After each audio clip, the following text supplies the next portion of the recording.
Hello everyone, welcome to Soft Learning. Today we are going to learn about recursion in Python. Recursion. A function calls itself its recursive. The process of executing it is called a recursion. Recursion can be used to solve the problem that can be expressed in the term of similar problems of smaller size. To understand regression, let us take an example of calculating factorial of a number. To do this, let me create a function, say def. The function name is fact. Then inside the parentheses, you have to put the parameter value. Here, my parameter value is n. Then put colon to end the function header. Then a conditional execution if n equal to 0 or n equal to 1. Then return 1.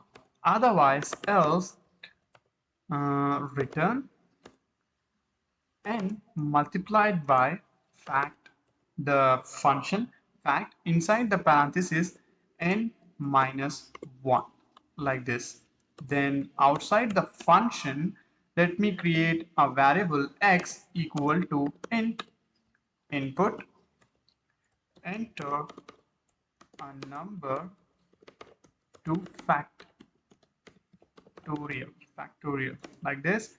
Then a print statement. Inside it, I'm going to use f string format. To do this, you have to put f inside the parentheses, then you have to put the double quotes or single quotes.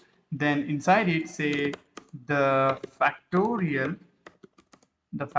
of like this, then put curly brackets, then inside it the variable name x, then is like this, then one more curly brackets inside this, call the function fact.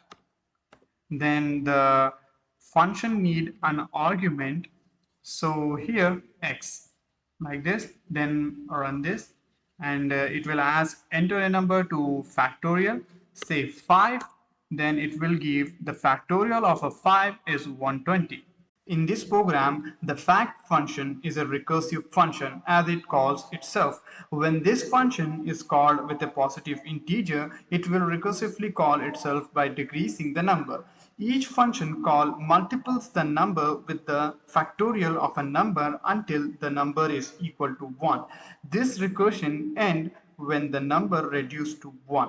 It is called the base condition. Every recursive function must have a base condition that stops the recursion, or else the function would call itself infinitely. Let's see how recursive function works in the factorial function. If the value of n is equal to 0 or 1, it will return 1 in the console. Otherwise, it will return the n, which is the argument value multiplied by the argument value minus 1, which here I just given an example 5.